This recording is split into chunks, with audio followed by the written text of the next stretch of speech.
Bapak Ibu, saudara-saudara sekalian, upasaka-upasika, selamat pagi, terpujilah Sang Buddha, Namo Buddhaya. Pada kesempatan pagi hari ini merupakan kehormatan bagi saya karena kembali diberi kesempatan untuk sharing Dhamma, yang mana pada kesempatan pagi hari ini satu topik yang ingin saya sampaikan sebenarnya sudah umum bagi kita semua, tetapi masih penting untuk kita bahas, yaitu berkenaan dengan mengapa kita harus bermeditasi. Jadi tentang meditasi. Kalau kita mempelajari ajaran Sang Buddha, terutama dalam hal praktek ajaran Sang Buddha, biasanya ada 3 hal yang kita peroleh, yang harus kita latih, apalagi para perumah tangga, yang kita sebut sebagai dana, sila, dan bawana. Dana adalah memberi, sila adalah latihan kemoralan, moralitas, etika. Sedangkan bawana adalah pengembangan batin, atau seringkali kita sebut dengan istilah meditasi. Kalau kita mengkaji 3 hal ini, maka kita mendapatkan bahwa 2 hal yang pertama, yaitu dana dan sila, itu sudah umum, sudah lazim, tidak hanya diajarkan dalam ajaran Sang Buddha, tetapi juga dalam ajaran-ajaran lain. Apakah agama Islam, Kristen, Katolik, ajaran lainnya juga mengajarkan dana dan sila. Meskipun kalau kita mengkaji lebih lanjut, lebih detail lagi, 2 hal ini ya ada sedikit perbedaan dengan ajaran Sang Buddha. Tetapi paling tidak 2 hal ini juga ada di dalam ajaran lain. Seperti misalnya dana, yaitu memberi. Nah, kalau kita melihat dalam agama Islam, itu juga ada istilah yang disebut sebagai zakat. Zakat fitrah, itu adalah salah satu bentuk latihan untuk memberi, menjadi orang dermawan. Nah, kemudian kalau kita bicara etika atau moral atau sila, maka tidak ada satupun agama, apakah agama Islam, Kristen, Katolik, termasuk Buddha, yang kemudian mengatakan bahwa kita beragama, agama kita mengajarkan hal untuk yaitu melakukan kejahatan. Tidak ada. Masing-masing agama tentu mengklaim bahwa agamanya mengajarkan tentang kebaikan. Bagaimana kita berperilaku melalui ucapan, perbuatan jasmani yang tidak merugikan diri sendiri maupun orang lain. Itu adalah ajaran etika, ajaran moralitas yang bisa kita temukan dalam setiap agama.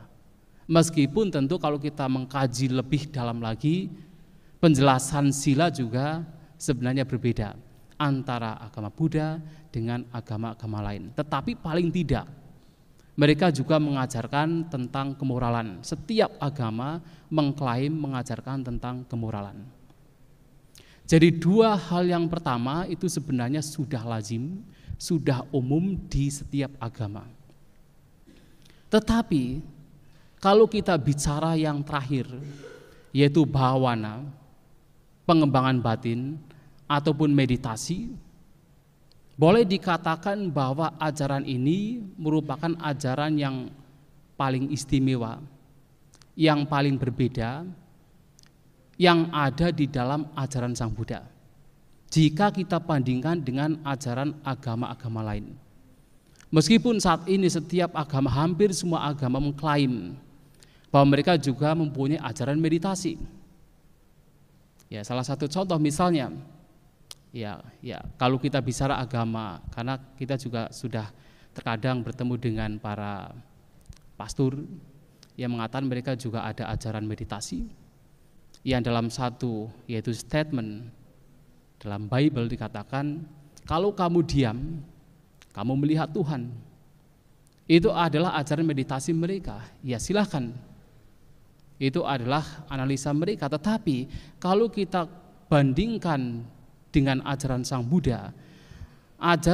Buddha telah memberikan latihan meditasi yang begitu detail, yang begitu sempurna, dari yang paling dasar sampai yang paling sulit.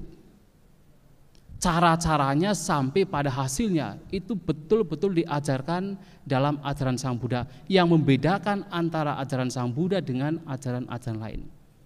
Sehingga di sini boleh dikatakan bahwa ajaran meditasi bawana, pengembangan batin, merupakan ajaran yang membedakan antara ajaran Sang Buddha dengan ajaran dalam agama-agama lain. Bahkan yang paling unik dalam ajaran Sang Buddha sebenarnya, termasuk yang paling ditekankan dalam ajaran Sang Buddha sebenarnya adalah meditasi itu sendiri. Dana, sila, dan bawana. Dana dan sila sudah lazim, umum dalam setiap agama, tetapi bawana, meditasi, itu yang memberikan perbedaan antara ajaran Sang Buddha dengan ajaran-ajaran lain, yang paling ditekankan di dalam ajaran Sang Buddha. Tetapi yang menjadi, ya kalau saya mengatakan ironis atau aneh adalah, meskipun ajaran meditasi itu adalah yang paling membedakan dengan ajaran-ajaran lain, tetapi ternyata kenyataannya, bahkan ya kita harus mengakui, dalam komunitas kita umat Buddha di Indonesia, meditasi belum begitu diminati. Betul tidak? Betul tidak? Meditasi belum begitu diminati. Banyak di antara kita yang belum tertarik dengan meditasi, belum tertarik dengan bawana. Buktinya apa? Sekarang ketika kita mengadakan kebaktian hari Minggu, tidak hanya di wihara sini tetapi di wihara dimanapun di Indonesia, yang datang mungkin 100 orang, bahkan bisa 200 orang. Bahkan kalau wihara-wihara yang besar seperti misalnya Dhammacakka di Jakarta sana, sampai ribuan orang, 1.500 orang, 2.000 orang mereka datang untuk kebaktian. Tetapi ketika program yang diberikan adalah meditasi, berapa yang datang? Tidak sampai 100. Kalau misalnya yang datang biasanya 1.000 orang, paling yang datang mungkin 30 orang ketika acara meditasi. Saya tidak tahu di Dharma Jaya, mudah-mudahan ya di sini kebaktian seperti ini, meditasi juga sama seperti ini. Yang datang, artinya apa? Antusias dalam bermeditasi. Tetapi kenyataannya di banyak wihara di Indonesia adalah demikian. Minat untuk bermeditasi itu masih belum meningkat. Kalau kebaktian, melakukan upacara itu banyak yang datang, tetapi begitu meditasi maka yang datang hanya paling 10-20 orang di antara umat Buddha yang misalnya ada 300 orang.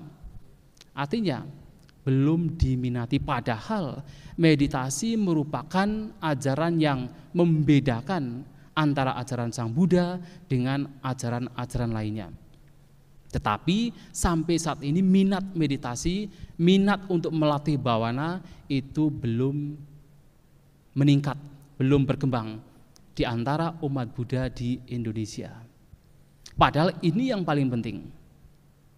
Nah, kenapa kita harus bermeditasi? Ada banyak alasan mengapa kita mesti bermeditasi. Ya, salah satu alasannya adalah seperti halnya jasmani kita yang membutuhkan untuk dimandiin. Kan setiap hari kita harus mandi kan?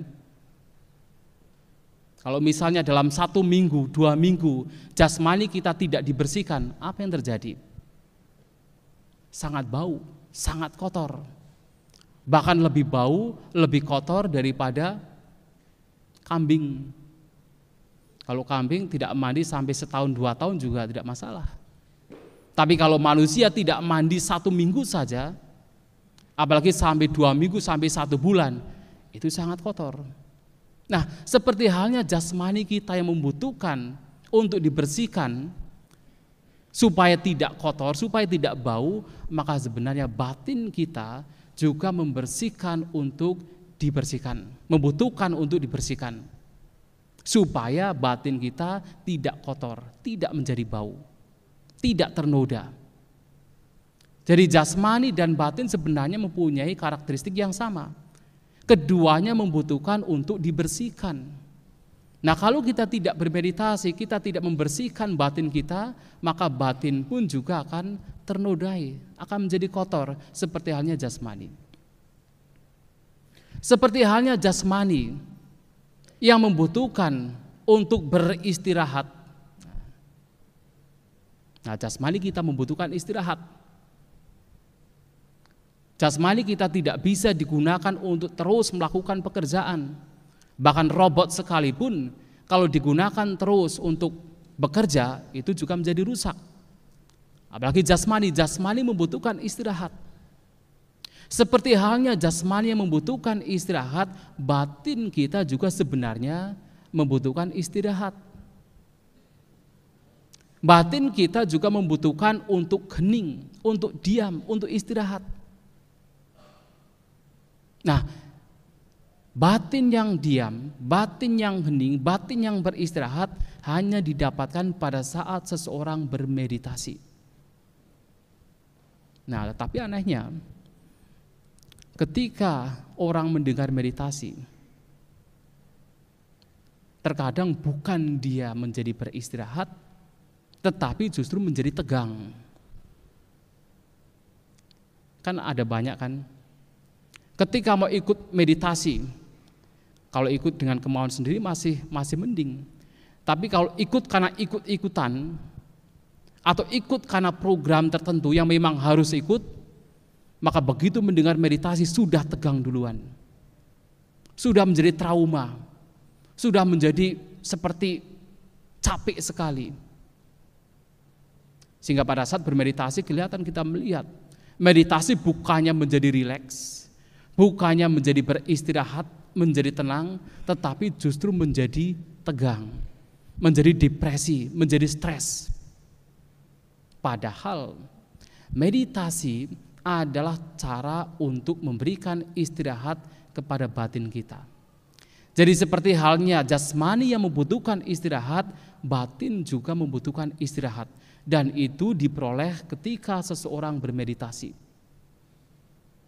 Maka sebenarnya harus diingat, harus menjadi moto bahwa meditasi adalah cara untuk beristirahat, bukan cara untuk membuat kita tegang, apalagi menjadi depresi, apalagi ketika melihat terkadang ada orang-orang yang baru keluar meditasi, bukannya dia menjadi waras tetapi tidak waras.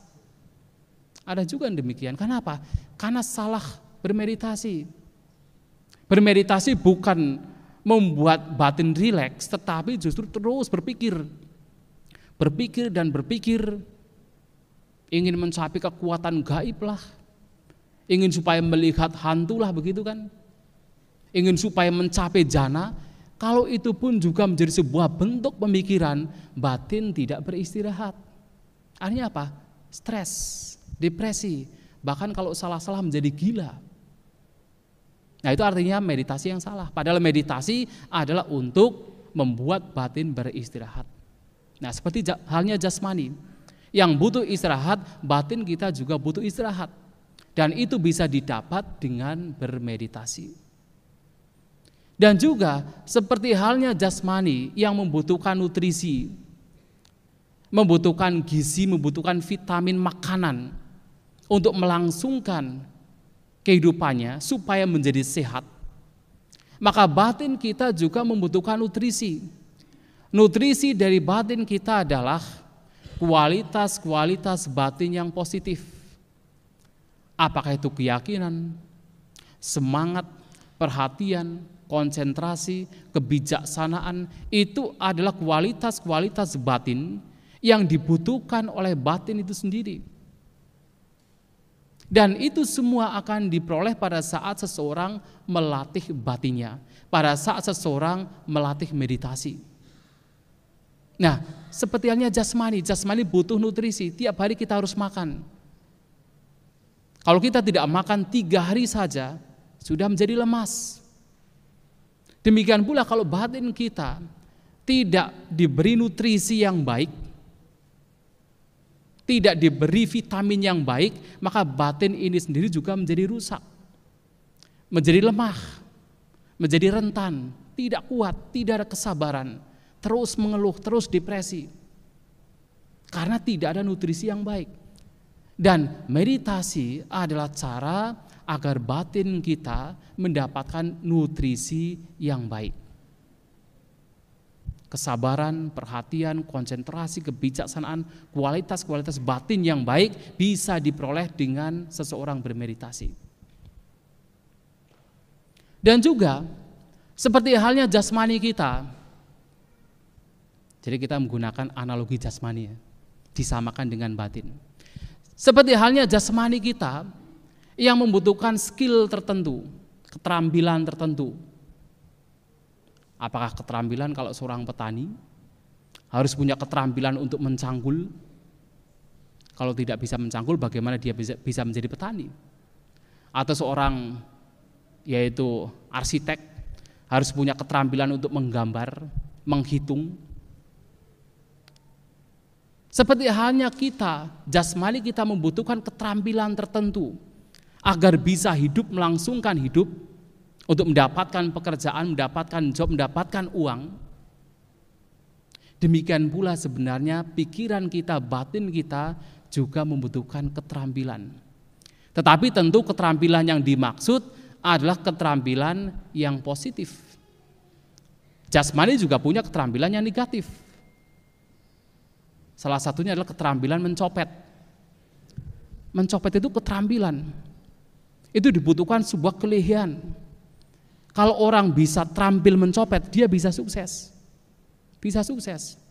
Itu juga butuh keterampilan yang luar biasa kalau bisa. Tetapi tentu keterampilan yang tidak positif, keterampilan yang negatif. Nah, batin kita juga sama. Batin kita juga membutuhkan sebuah keterampilan. Bukan keterampilan yang buruk, tetapi keterampilan yang baik. Keterampilan yang baik di sini adalah sebuah keterampilan.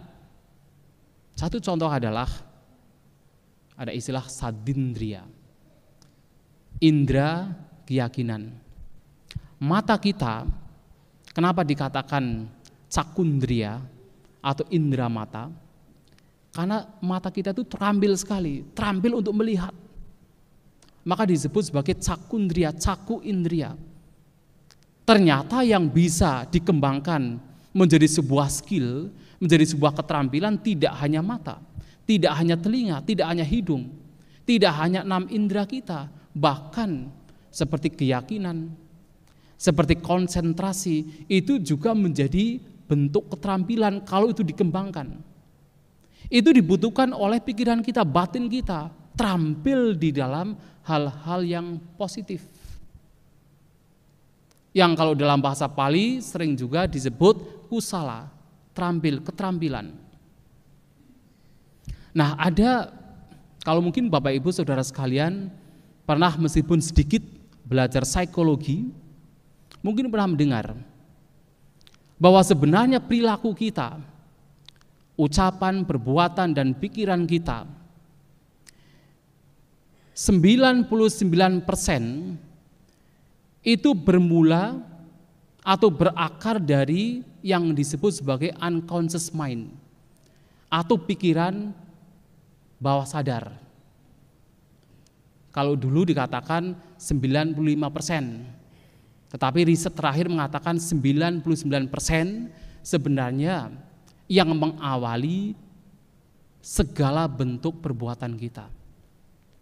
Sedangkan perbuatan kita yang sadar, yang bermula dari conscious mind, itu hanya 1%.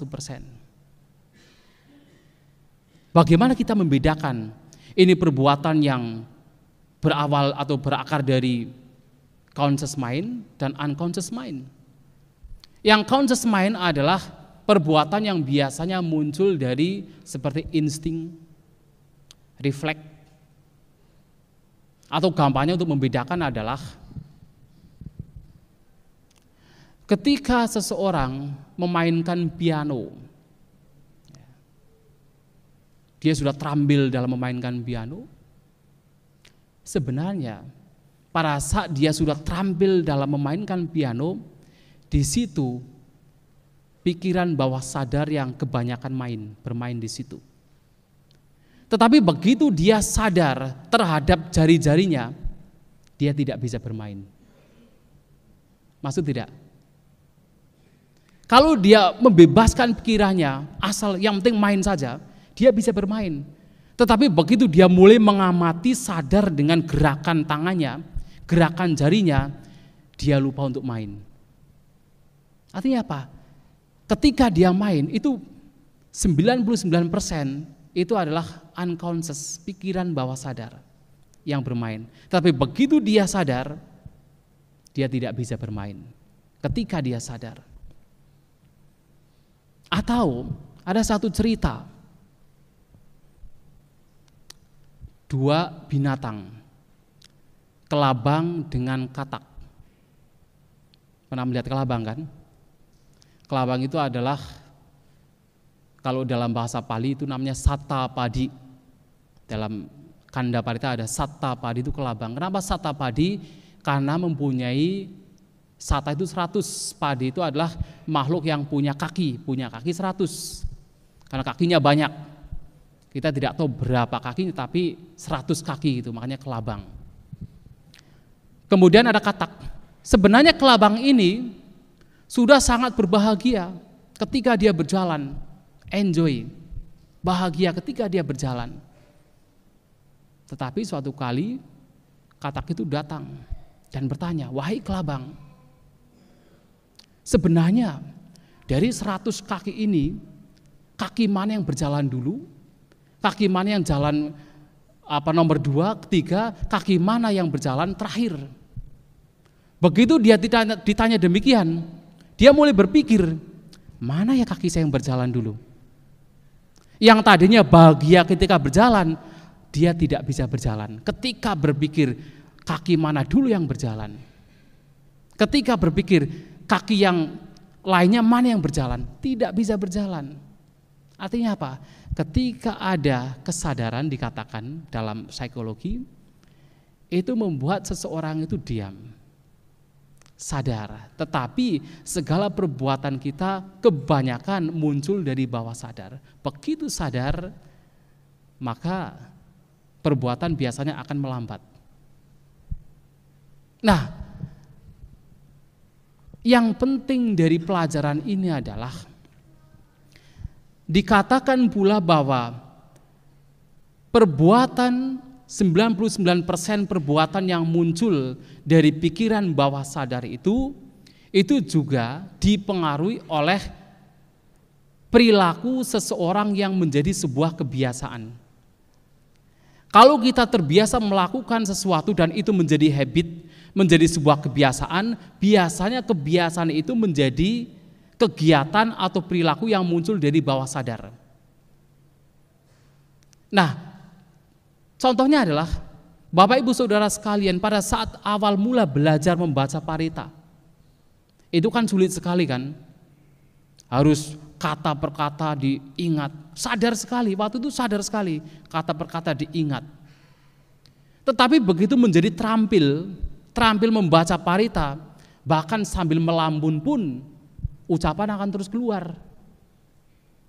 Itu artinya apa? Yang bermain itu yang di bawah sadar itu, bermain.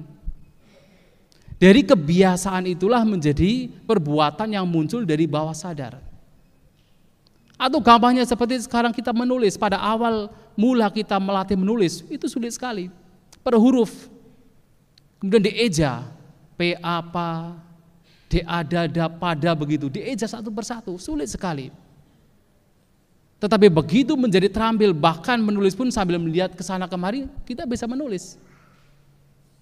Apalagi menggunakan laptop, kita bisa melihat layar begini, kita bisa menulis. Yang bawah sadar itu bermain. Nah, itu artinya skill atau keterampilan. Nah, yang bawah sadar ini, yang 99% perbuatan kita muncul dari pikiran bawah sadar ini, itu juga tergantung pada perbuatan mana yang kita kembangkan. Kalau perbuatan yang kita kembangkan adalah perbuatan-perbuatan yang buruk, yang tidak baik, maka biasanya yang perbuatan-perbuatan kita yang muncul dari bawah sadar ini juga perbuatan-perbuatan yang buruk. Perbuatan-perbuatan yang tidak bermanfaat. Itu yang kalau dalam ajaran Sang Buddha disebut sebagai asawa. Asawa itu artinya kalau dalam bahasa Inggris itu adalah uncontrolled mental outflow. Jadi semacam pikiran yang tidak terkontrol, aliran pikiran yang tidak terkontrol, yang tidak terkendali, yang mengacu kepada pikiran yang buruk, tidak terkendali. Asawa.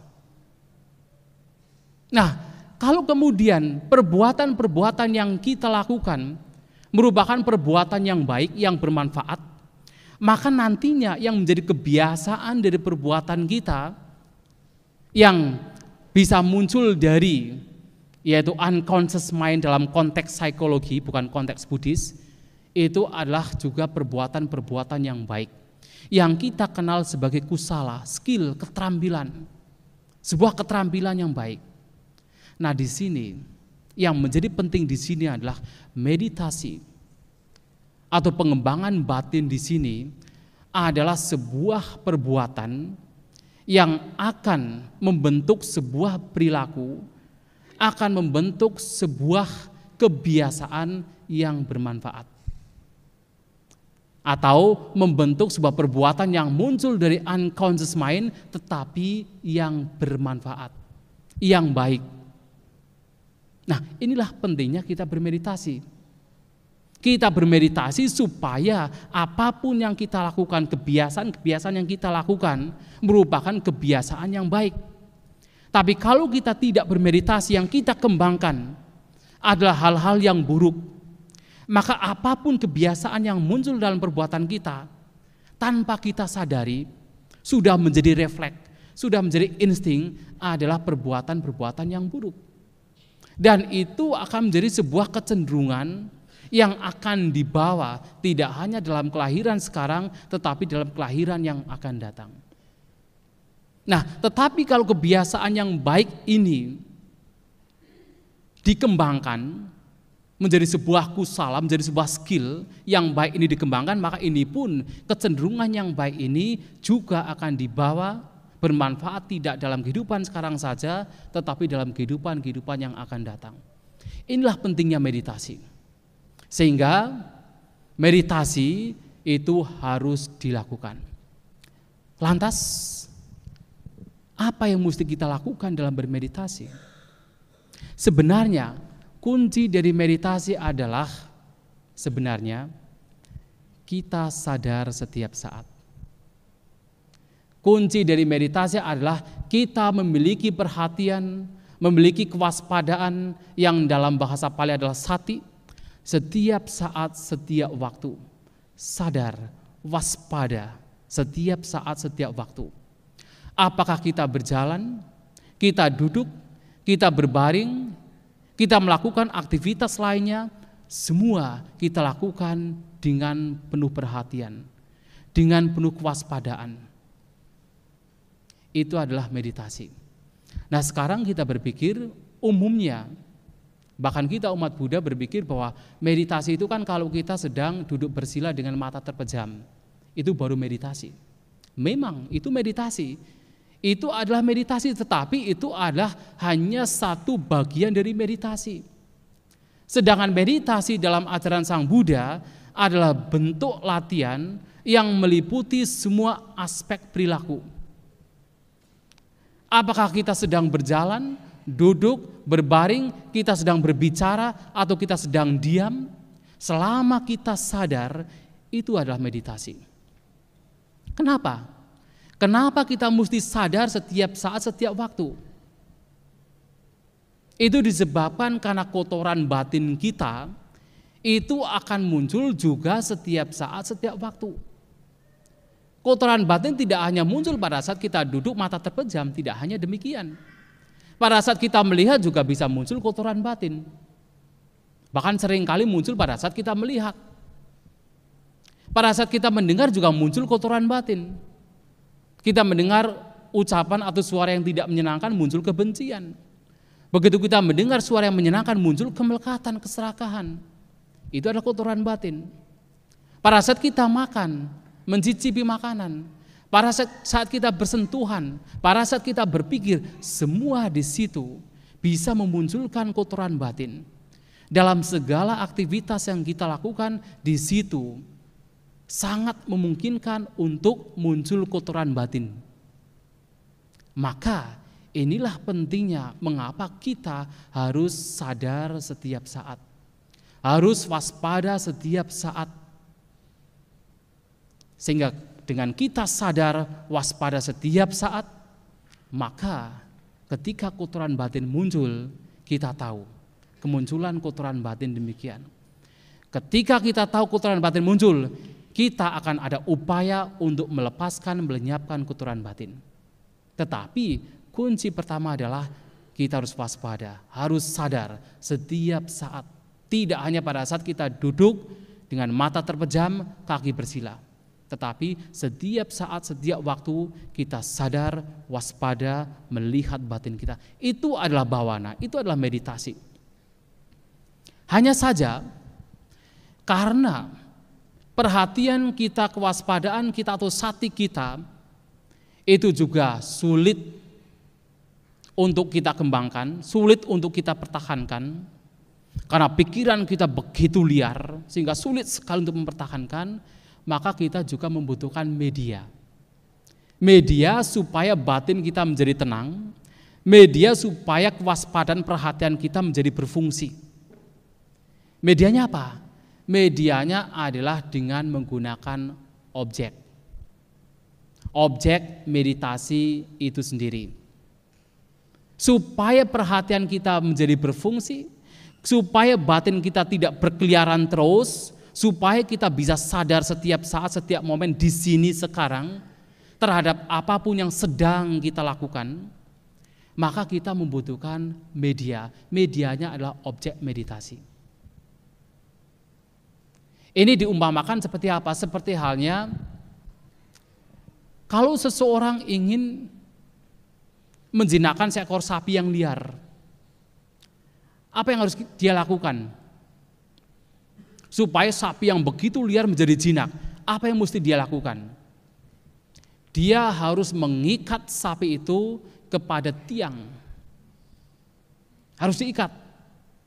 Ketika sapi diikat dengan tiang, maka sapi tersebut karena dia masih liar, dia akan lari. Tetapi seberapa jauh pun dia lari, akan ketarik kembali. Karena diikat dengan tali. Ketarik kembali kepada tiang, lari lagi, ketarik kembali kepada tiang, lari lagi, tarik kembali kepada tiang. Sampai pada akhirnya sapi itu menjadi lelah. Diam, nyaman, duduk di bawah tiang. Menjadi jinak. Sama. Pikiran kita juga sama, pikiran kita tuh liar sekali, sangat liar. Terus berlari dari satu objek ke objek lain, tidak mau berhenti.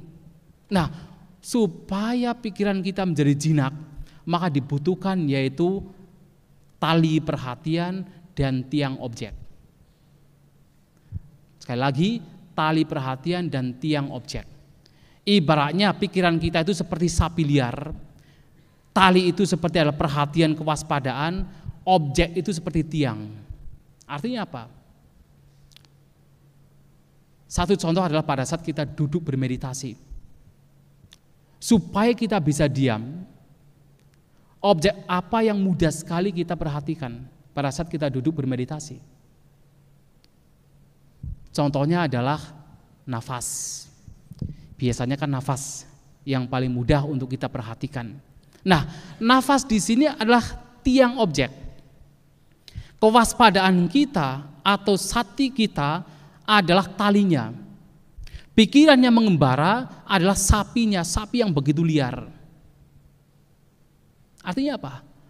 Ketika pikiran mengembara, berpikir sesuatu, karena kita punya kewaspadaan, punya tali kewaspadaan, maka pikiran yang mengembara itu tidak akan jauh sekali ditarik kembali kepada objek, nafas. Karena kita waspada. Begitu mengembara lagi, karena kita waspada, maka ditarik kembali kepada objek, yaitu nafas. Sedetik kemudian mengembara lagi, ditarik lagi kepada objek. Pada akhirnya, kalau itu terus dilakukan, setiap kali pikiran mengembara dikembalikan kepada objek dengan tali perhatian, mengembara lagi dikembalikan dengan objek, dengan tali perhatian terhadap objek, maka lama-kelamaan pikiran itu pun menjadi jinak. Jinak duduk di bawah tiang objek itu sendiri. Menjadi nyaman, menjadi akrab dengan objek keluar masuknya nafas. Nah, artinya untuk supaya kita diam, tenang, tidak mengembara, kita membutuhkan perhatian. Selain perhatian atau kewaspadaan, kita juga membutuhkan yaitu objek. Objek meditasi pada saat kita melakukan aktivitas kita. Pada saat kita duduk, objek yang paling mudah adalah nafas. Begitu pikiran mengembara, tarik kembali melalui tali perhatian, tali kewaspadaan kepada nafas. Lantas bagaimana pada saat kita berjalan? Pada saat kita berjalan, kita bisa menggunakan objek jalan itu sendiri sebagai tiang objeknya. Pergerakan kaki itu sendiri sebagai objeknya.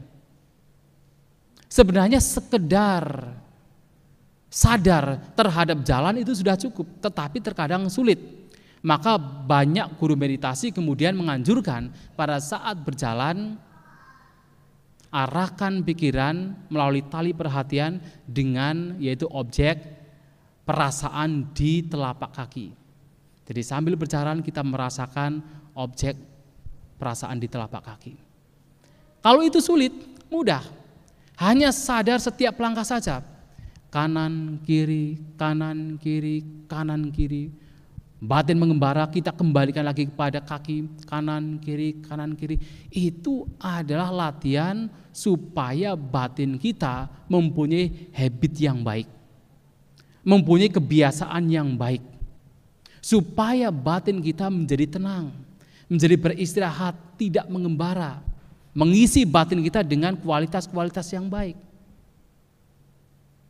Pada saat kita melakukan aktivitas lainnya, pada saat kita makan, pada saat kita minum, apa yang mesti kita perhatikan?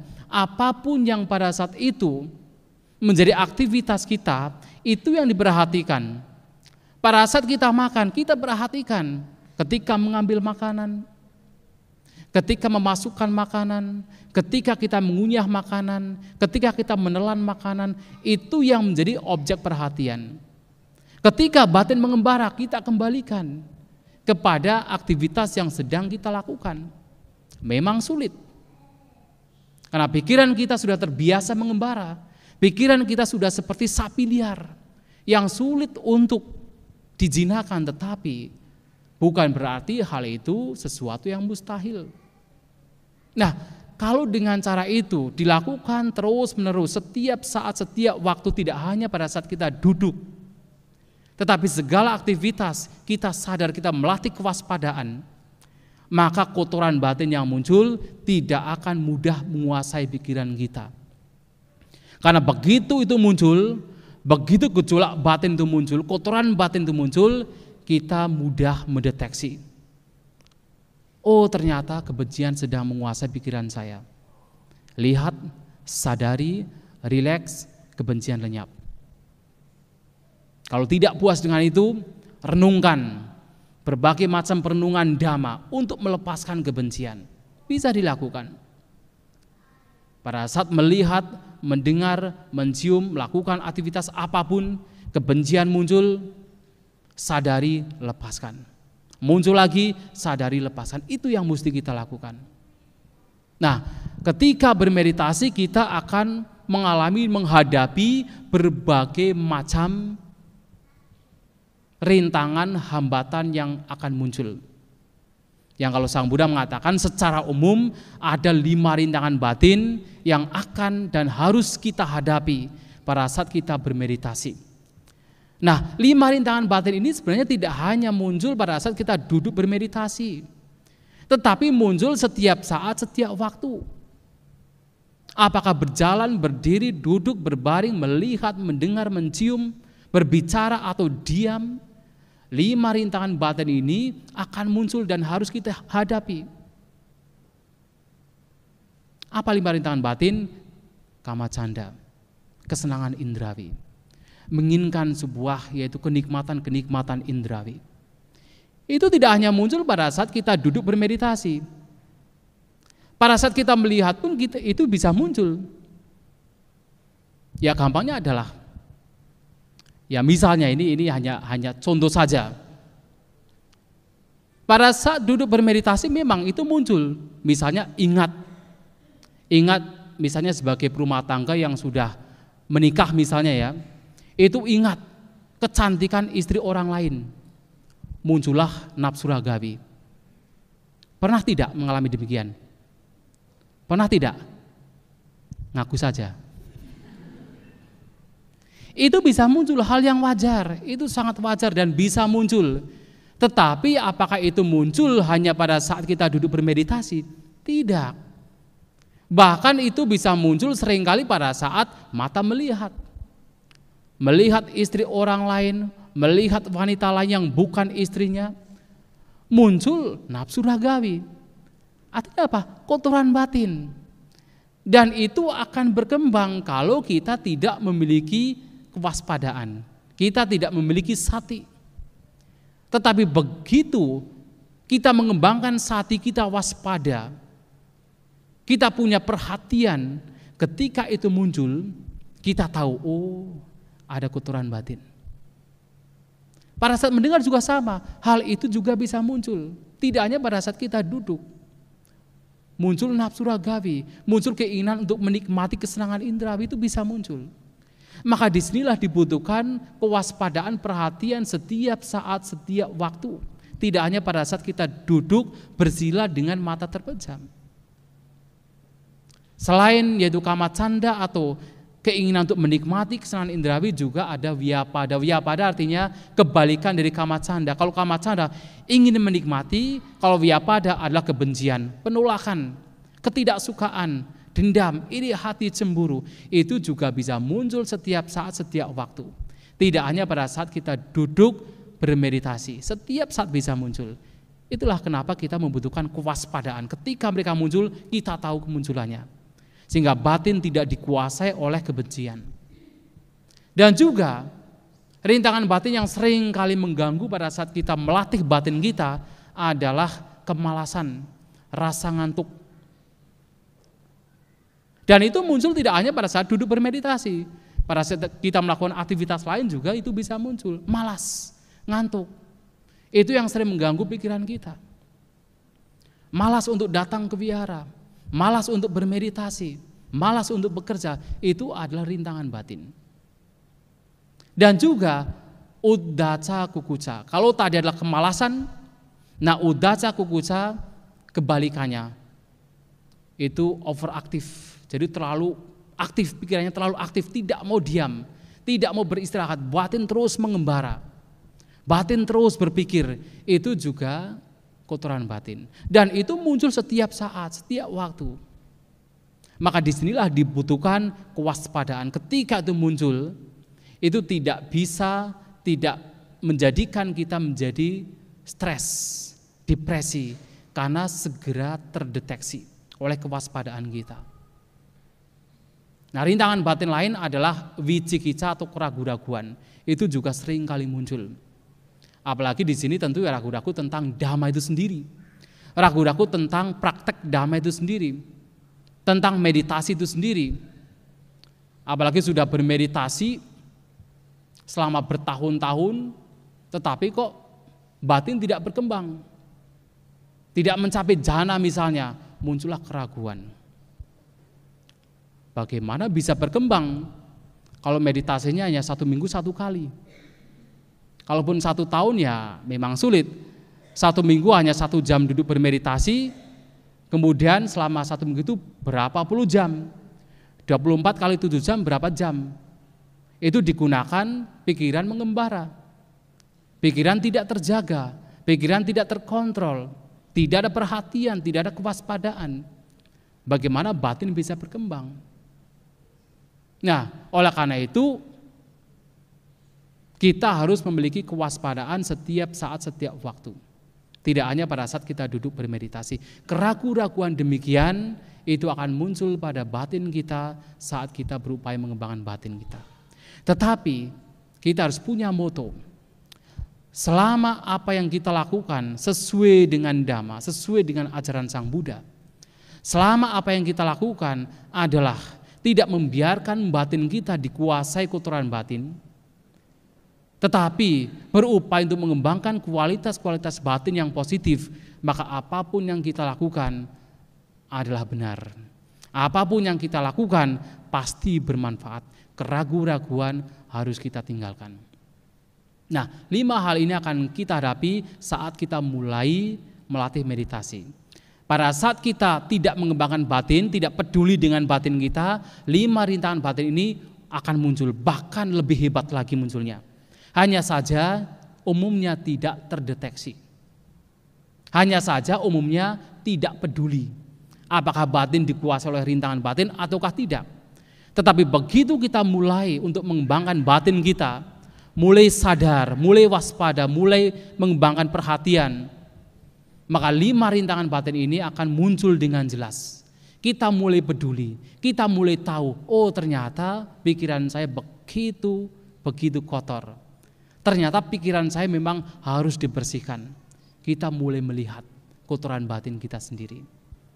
Kita mulai melihat bahayanya kotoran batin kita sendiri. Kita mulai melihat kalau kotoran batin semakin redam, maka kita semakin bahagia. Itu diawali dari yaitu pengembangan batin.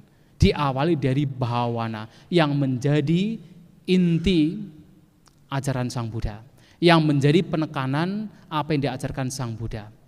Meskipun dana itu sangat penting untuk dilakukan, sila juga sangat penting untuk dilakukan, bhawana menjadi sebuah keistimewaan bagi kita umat Buddha, bagi ajaran Sang Buddha.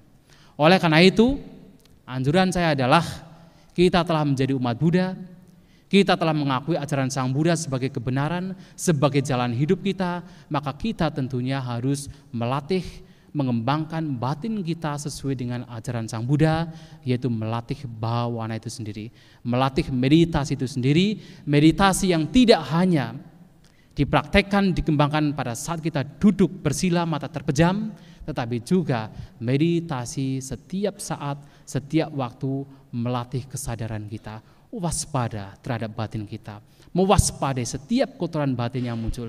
Itulah meditasi bhawana yang mesti kita kembangkan, kita latih dalam kehidupan kita sehari-hari. Dengan demikian, apapun perbuatan kita, apakah conscious atau unconscious, apakah perbuatan di bawah sadar atau sadar, semua merupakan perbuatan yang bermanfaat. Perbuatan yang membawa kepada kebahagiaan di alam sekarang maupun alam-alam selanjutnya sampai kita mencapai pembebasan. Itulah pada kesempatan pagi hari ini yang ingin saya sampaikan, semoga bermanfaat. Sabe sata bawantu sukitata, semoga semua makhluk berbahagia.